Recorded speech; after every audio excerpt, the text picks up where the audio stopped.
కేటీఆర్ కు MLC doctor Balmoor Venkat strong counter ఇచ్చారు. మీరు ఆంధ్ర గురించి ఉద్యమ సమయంలో ఒకలా టీఆర్ఎస్ పార్టీని బీఆర్ఎస్ గా మార్చినప్పుడు మరోలా మాట మార్చింది మీరని అన్నారు. 10 ఏళ్లు మీరు చేసిన విధ్వంసానికే ప్రజలు ఎన్నికల్లో చెప్పుతో కొట్టినట్లు తీర్పు ఇచ్చారని తెలిపారు. మొన్న జూబ్లీహిల్స్ బైపోల్, నిన్న స్థానిక ఎన్నికల్లోనూ ప్రజలు మరోసారి బుద్ధి చెప్పినా మీకు సిగ్గు రావడం లేదు అన్నారు.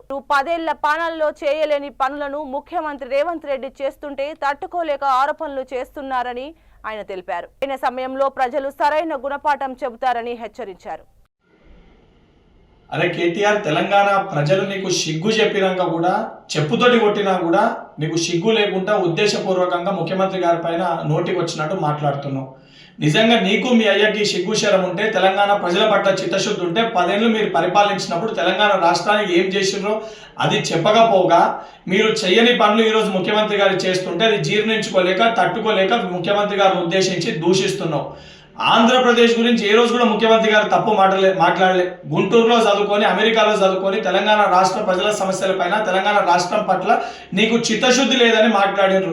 నువ్వు సోయి లేకుండా బీఆర్ఎస్ పార్టీని ఆంధ్రప్రదేశ్లో పెట్టినప్పుడు బీఆర్ఎస్ పార్టీ అక్కడ ఏదైతే రాజకీయ లబ్ధి కోసము నన్ను ఆంధ్రప్రదేశ్ ప్రజలు భీమవరంలో పోటీ చేయమంటారు అని చెప్పి నువ్వే ఒక ప్రసంగంలో మాట్లాడినావు.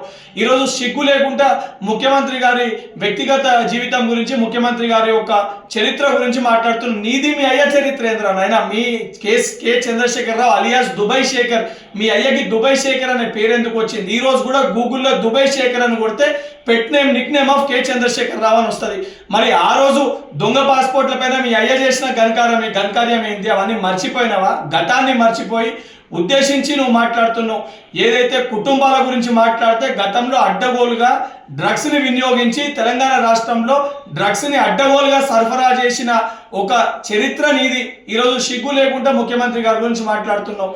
నువ్వు తెలంగాణ ప్రజలు నిన్ను, మీ అయ్యని ఇద్దరిని కూడా చెప్పులు అరిగేటట్టు కొట్టిరు. అయినా కూడా సిగ్గు లేకుండా ఈరోజు బయటికి వచ్చి మళ్ళేదో నీతివంతులు లెక్క, సత్యహరిశ్చంద్రుల లెక్క మాట్లాడుతున్నావు.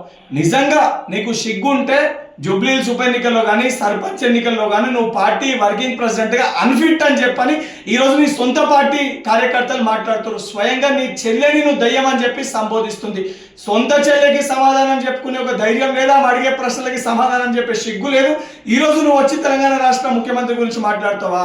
ఇదే రకంగా నీ వ్యవహారం ఉంటే రేపు పొద్దున చెప్పులు అడిగేటట్టు తెలంగాణ ప్రజలు కొట్టి మీ అయ్యచ్చే ఏదైతే మెడలో, నీ మెడలో చెప్పులేసి ఊరేగించే పరిస్థితి కూడా వస్తుంది. పిట్టా కేటీఆర్, ఖబర్దార్ ఇంకోసారి ముఖ్యమంత్రి గురించి మాట్లాడితే చెప్పులు మెడలో చెప్పుల దండలేసి తెలంగాణ రాష్ట్రంలో సిరిసిల్ల నియోజకవర్గంలో చెప్పుల దండలేసి నేను సిరిసిల్ల ప్రజలు ఊరేగిస్తారు.